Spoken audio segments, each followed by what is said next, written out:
I dumped my girlfriend because she made a test Instagram story and I failed. I, 26 male, broke up with my girlfriend of 9 months yesterday because I'm apparently supposed to treat her Instagram like a job interview. She posted a black screen to her story with a caption, "Some people really disappoint you, LOL." No context, no explanation, just that. So I ignored it. Because I'm not a mind reader and I'm not going to play high school games, I assumed it was about one of her friends, or just her being passive-aggressive about work or whatever. Well, apparently that was a test. She told me I failed because I didn't message her right away asking what was wrong. She said it showed I don't care enough to check in. I told her I don't check Instagram every 5 minutes, and if she has a problem with me, she should act like an adult and talk to me instead of fishing for attention through vague stories. She said I was being cold and emotionally unavailable. I said she was being manipulative and immature. She cried. I packed my stuff. She's still messaging me telling me I'm heartless for leaving over one small thing. But it's not one small thing. It's the million little red flags I've ignored for too long. The tests, the mood swings, the social media drama. I'm not dating a puzzle I have to solve daily just to avoid a tantrum. I want peace, not stories written in invisible ink that I'm expected to decode while she sits there with her arms crossed, waiting to see if I love her enough to notice. Done. Blocked. Logged out. I feel like I can breathe again. Now for the top comments. I think testing in relationships are a deal breaker. It automatically shows a lack of trust. I agree. It's such a childish thing. This will be a deal breaker for me from now on.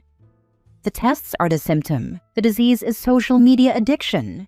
Early signs I look for are not being able to put the phone away during dinner or date activities, and/or spending more time getting photos or videos of an event than being present at the event. 1 or 2 photos is fine. You've passed a far more important test. Forward always. I think this is the best reward I have ever gotten from passing a test. Freedom from a life of BS. You know you made the right choice when leaving a relationship makes you feel relief rather than regret. Good for you for knowing your worth. She was being attention-seeking and you handled it maturely. Posting vague statuses for attention is draining on everyone around. 100%. Life is too short for that nonsense. I'm gonna assume she's around your age and is mid-20s. It used to be that ages like 18 and 23 were huge growing up years as they transitioned into college age and then full working adulthood. But I've just noticed that social media influencers fetishize acting like a teenager in their content, which gets popular and gets pushed to everyone. It's because the main people on their phone constantly are teenagers, so relatable content gets pushed to both them and everyone. And people like your girlfriend see it and think acting like that is normal. Big growing up opportunity for her, and honestly many women in their 20s nowadays. Next story. My girlfriend sold my PlayStation 5 without telling me because she thought it was a distraction. Alright, so I, 28 male, genuinely don't know how I've ended up in this situation, but here we are. Strap in. My girlfriend, 24 female, and I have been together for a little under a year. Things were good at first, like actually good. She was funny, smart, and chaotic, but in a cute way. We met through mutual friends, and I remember thinking, damn, maybe I've lucked out here. A few weeks ago, I bought a PlayStation 5. My old one gave up, and I'd been saving for months. I don't blow money often. This was like my treat-yourself moment. I brought it home, set it up all excited like a kid, told her about it, and she gave me this weird fake smile and just goes, "Oh, another console?" Didn't think too much of it at first. She's not into gaming. Fair enough. The next day, I came home from work and the PS5 wasn't where I left it. I thought maybe I was losing it. Checked the whole flat. Gone. Vanished. I asked her, and she straight up said, "Yeah, I sold it. You don't need it. You should focus more on us, not games." Mate, I thought she was joking. Like, surely no one is actually that bold, right? But nope. She really logged into my eBay account because I used it once on her laptop months ago, took pics, listed it, sold it, and even arranged pickup for when I wasn't in. I lost my goddamn mind. I didn't even know where to begin. She had this smug look like she'd just solved world hunger, acting like she'd done me a favor. Her argument was that it was a distraction, and she didn't think I'd mind that much. I told her she'd basically stolen from me. She got defensive, said she didn't steal it, she just reallocated resources in the relationship. Who even talks like that? Anyway, I kicked her out that night. She's been blowing up my phone with messages like, "I was just trying to help. You overreacted." And my personal favorite, "You care more about a plastic box than your girlfriend." Nah, mate, I care more about respect. And that clearly didn't exist in her vocabulary. So yeah, just needed to scream into the void a bit. I feel like I'm going insane. Anyway, cheers for reading if you made it this far. I hope your day is going better than mine. What happened to the money from selling your PlayStation 5? Because if she kept it, it's theft. Also, just block her. If she gets nasty on socials, so be it. The people who know you will stick by you. Those that don't, well, good riddance to bad rubbish. I got the cash before kicking her out. I have a lot of free time now and can't wait to spend it with my new PS5. My partner just randomly told me, "Hey, I bought a gaming laptop this morning, out of the blue, literally 2 days ago." My response? "Cool, hope you like it. You can finally play cross-platform games with your friends." Weird energy for your less than year-long girlfriend to decide it's a distraction. Not even a week after getting it. God forbid a man have a hobby. Good on you for throwing her out and drawing the line in the sand right then and there. So, my husband is really into spending money on Warhammer. I phrase it like that because he never actually builds or paints it. It just sits in its boxes in the loft. And when I see more Warhammer, I definitely do the fake smile and "more Warhammer" reaction. And then when he's expecting me to pick up the tab whenever we go anywhere or do anything, because I've got the better job, I can't deny it rankles just a little. But I'd still never go so far as to sell it behind his back. He's playing the long game. Most Warhammer boxes go up exponentially over time. See, I didn't know that. Still would be nice if he paid for dinner every once in a while though, haha. Next story, 17 years, no ring. And now he wants marriage only after I walked away. My ex-boyfriend and I were together since we were 15. It's been 17 years and he didn't propose.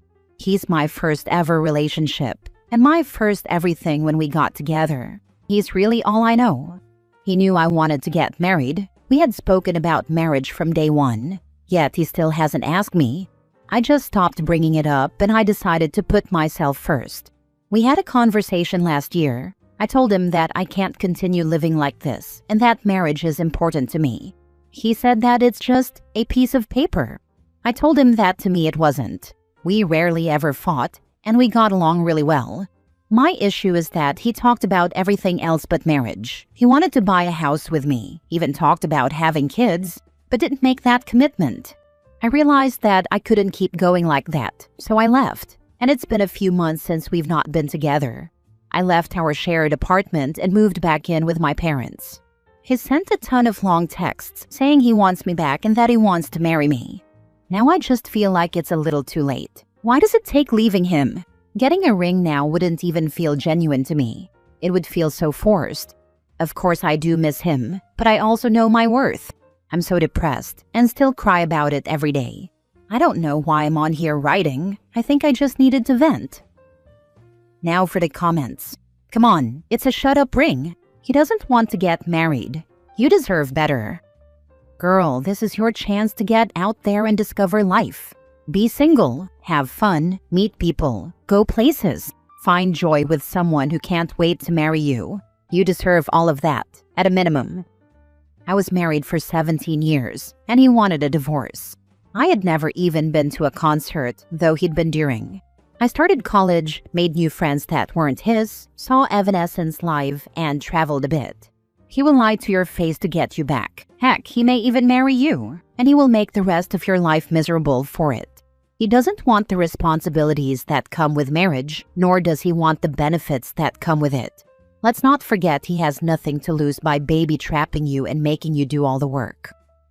People who claim marriage is just a meaningless piece of paper are always the ones who fight the hardest to not sign that same piece of meaningless paper.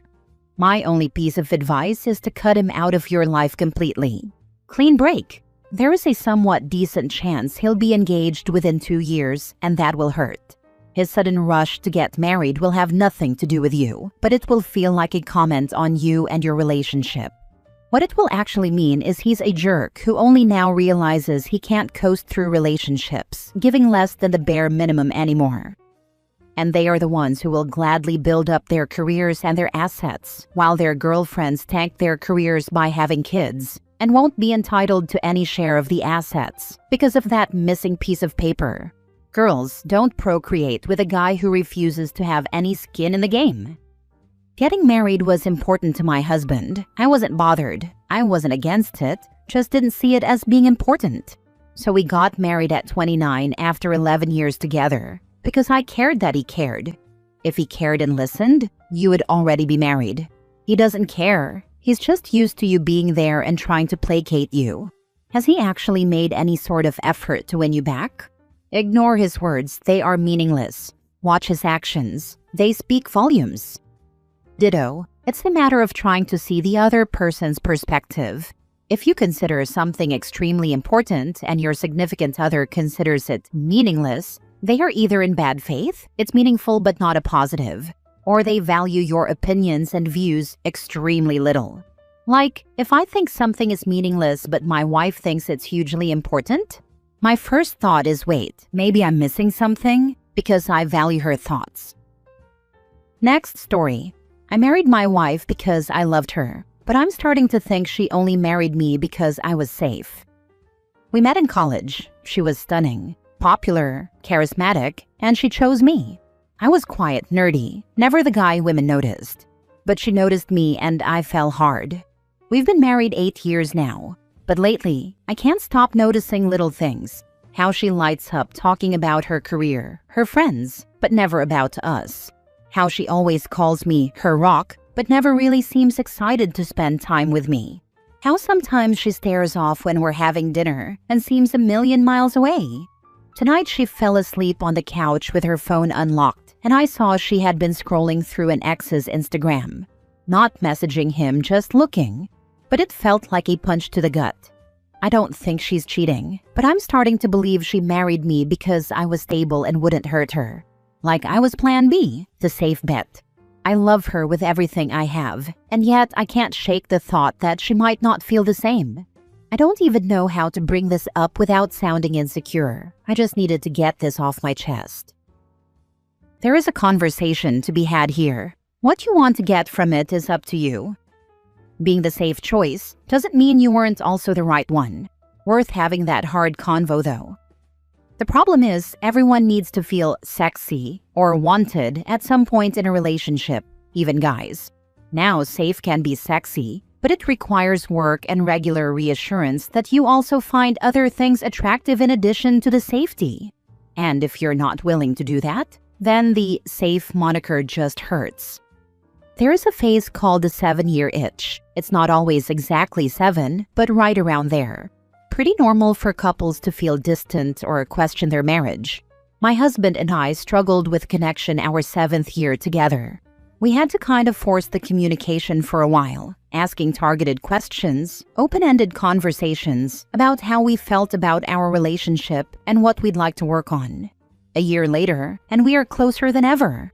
We no longer have to try to have those conversations. They're just happening, and we are making space for each other because we communicated that's what we wanted. Dr. Reddit often prescribes divorce, but in this case, I think some honest communication and maybe individual therapy to address your self-esteem issues should be more than adequate. Heck, I remember having that feeling maybe 3 years in my relationship, right before we got engaged. It was weird. We were having sex and it just felt off, like we both kind of stopped halfway through and questioned what we were even doing. We had a lot of difficult discussions, and it was genuinely hard to know if we should continue or not. We obviously did, and have been happily married for almost 10 years now.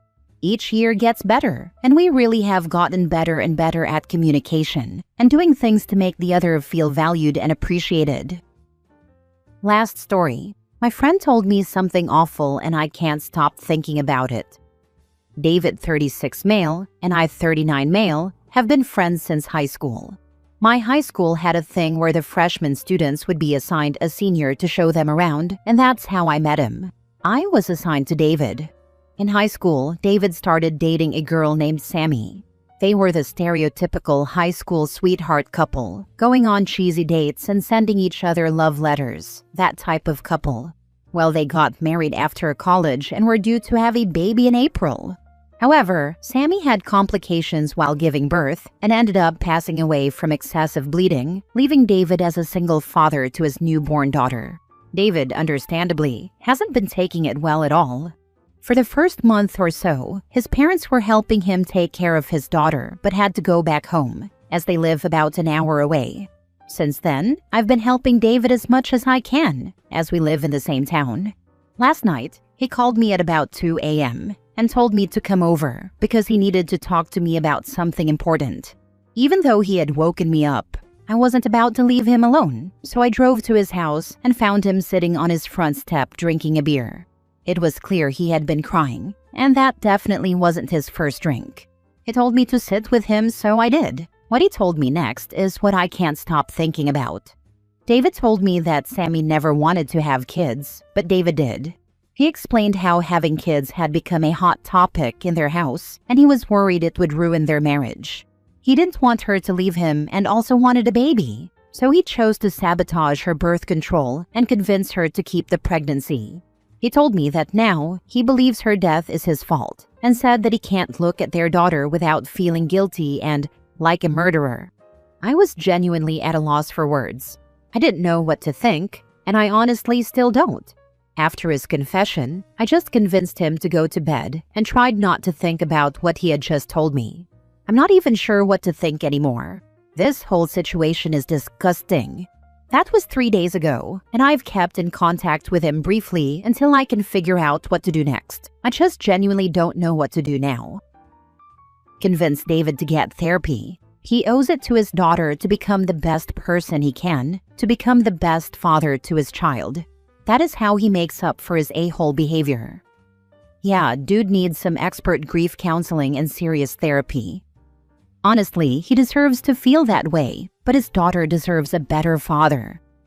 Yeah, he feels like he caused his wife's death because he literally did. Edit. Thank you everyone for the advice and feedback. Sorry I haven't been replying to any comments. I got pretty busy with life last night and, well, now there are far too many comments to answer, haha. I think the general consensus is that David needs therapy, so I'm going to try to have a talk with him about it sometime in the next few days. Thanks again to everyone for taking the time to comment on my post.